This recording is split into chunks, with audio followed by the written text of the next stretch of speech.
Please introduce you today, Chief Joseph Polino, a 27-year veteran of law enforcement. Wow. July 10th, he was sworn in as Chief of Police for San Bernardino City Unified School District's Police Department. He's implemented programs to encourage our youth, providing valuable insight, strong, steady leadership to the district's police department. He also went to college, master's degree in public administration, bachelor's of science in workforce education from Southern Illinois University in Carbondale.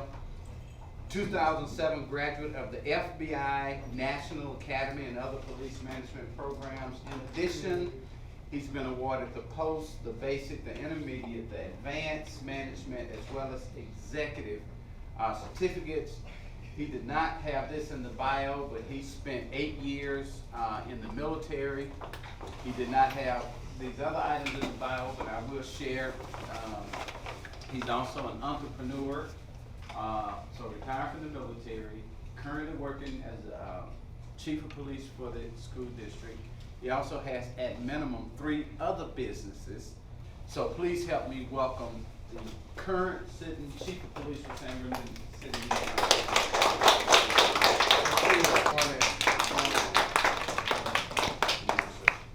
Buenos dias, Rick Benafi, good morning.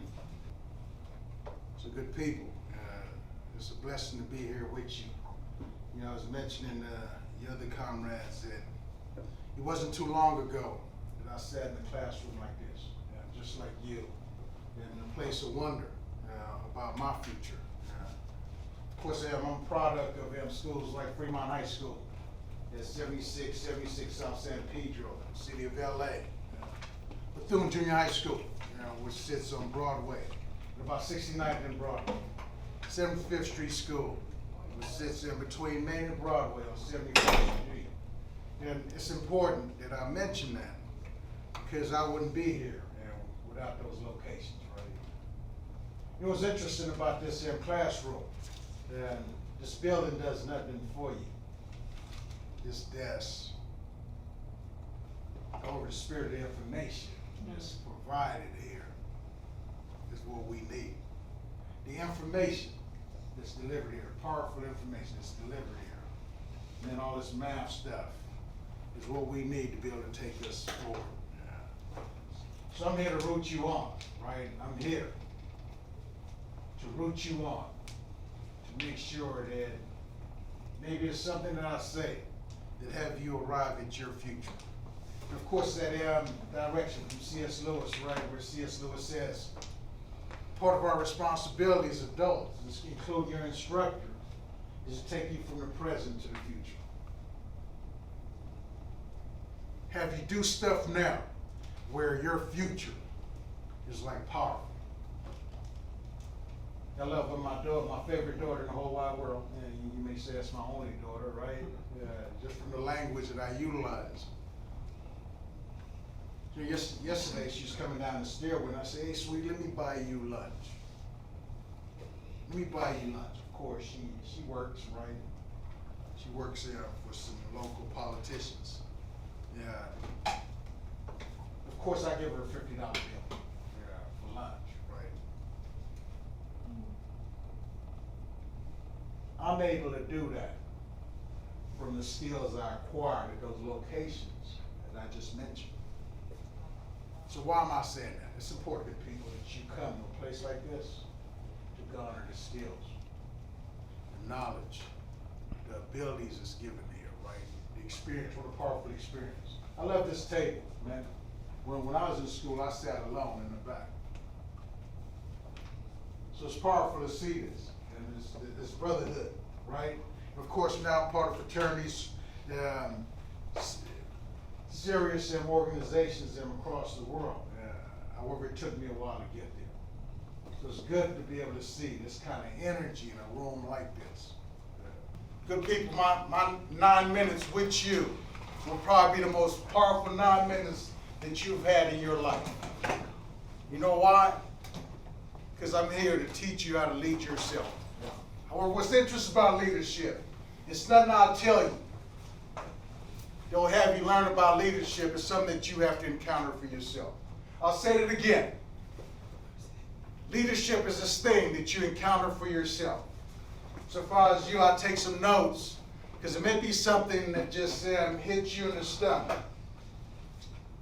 There's some stuff that I believe. One of the things that I believe, that people that work in this environment with our youth should be highly educated. You may say, Mr. Polino, why do you say that?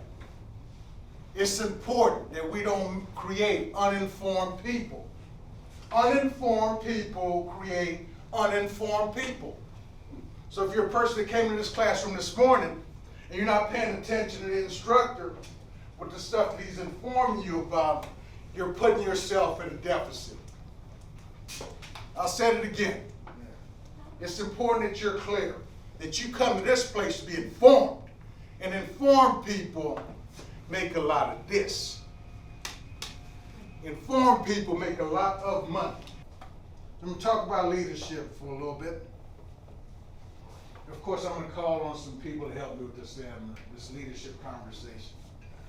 And of course, some of these names I have to call from history, right? I have to call them down from history. People like Nelson Mandela. Of course, Nelson tells us what? In education, it's the most powerful thing known to man. I'll say it again. One educated is one powerful person. So it's important that we do our best to be informed human beings. I mentioned to your classmates that uninformed people. The uninformed, good people, multiply uninformed people. From nothing comes nothing. So it's important that we do our best to be around people that know something, however little. It's important that we guard ourselves against those that come in our midst and speak in our ear that knows nothing. It's important that those that we are around, that we do our best to be around serious people about their future. You know, I mentioned the last class, which I rarely do. However, as I get older, I get a little courageous. Right? What's your name, sir? Sereno. Torino. Oh, powerful, powerful. Yeah, Torino, and you know, I often talk about my best friend. Of course, Pat and I, right, grew up together. Now, sharing with your classmates that I served in the military, and Pat did 25 to 30 years in prison. However, there's one connection, that's my friend. However, we both saw life far different, right?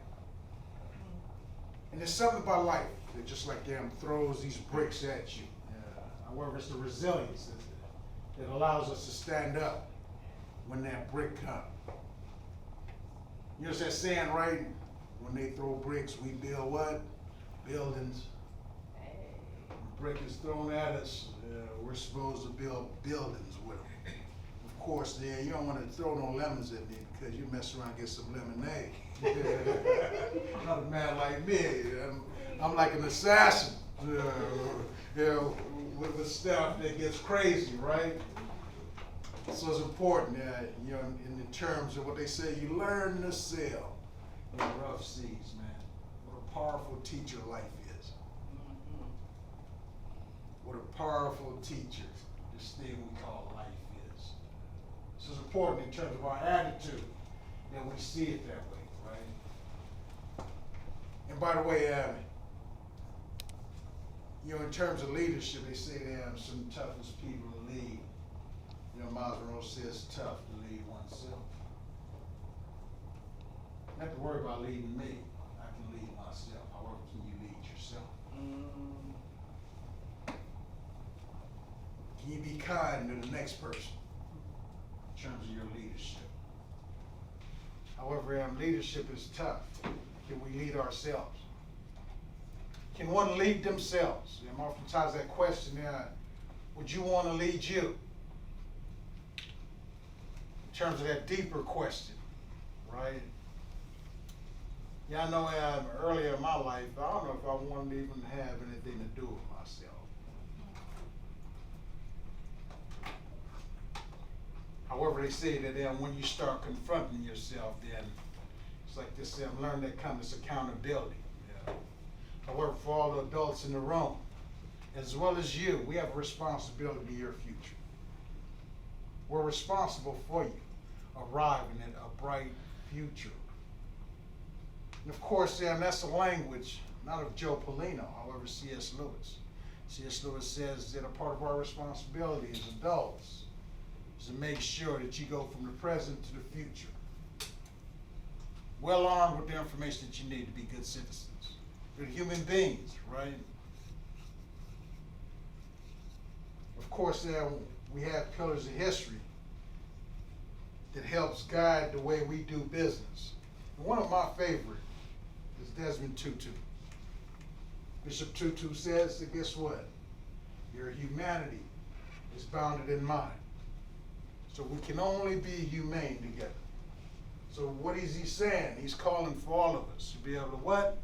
Treat each other with this sense of humanity. This is some things that Joe Polino believed. I believe that all human beings have value.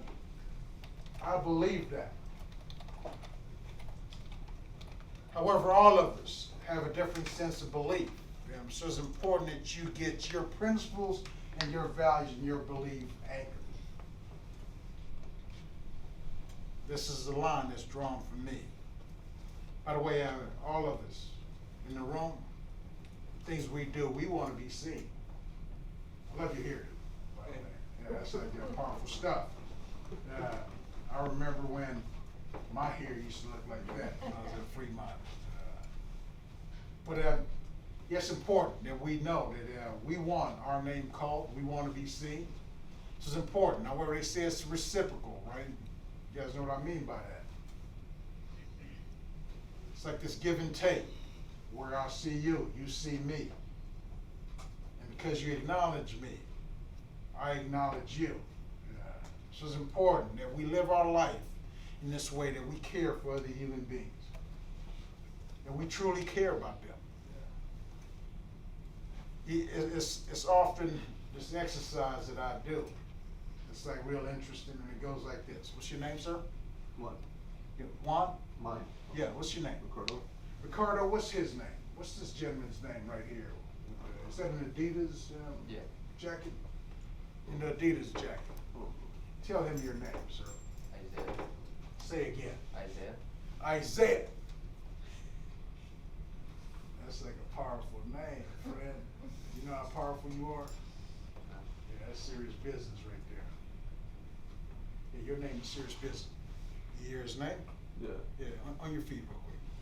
Yeah. All right, tell him your name. Ricardo.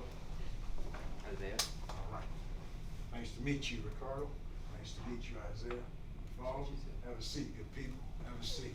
And one of the reasons why I do that, it's tough to harm people you know. Fun. So when you guys see each other on the campus, hey, what's up, man? Jose, Isaiah, right? It's easier when we know people's names to be able to call them, right? So it's important that we get to know each other, because it becomes tough to have a conflict when we know each other. It's tough. It's tougher to have a conflict when we know each other. So it's important that we get to know each other. And then we're not afraid to be able to what? Acknowledge people. The people, as Maxwell says, everything rises and falls in terms of leadership. Your future belongs to you. I mentioned you're in the class. You're in a good bud. When Gideon is called, he looked to the left or right. And Miles Monroe said one should look in the mirror to be able to locate leadership. It's nothing I said that will change you. However, how you apply it. How you apply what I say will change the way you live someday. And by the way, the way what you're learning now is what you're going to use in the near future to live. So think about it. If you're learning nothing, If one is learning nothing, then guess what? In the near future, you'll have nothing to pull from. So it's important that you apply yourself now. It says that look at the way a person sacrifice is how they live in the near future. So good people, this tough that you're doing now in terms of learning is what you're going to utilize in terms of that goal to be able to live in the future. You'll have the skills, knowledge, ability, and experience to be able to live properly. All right?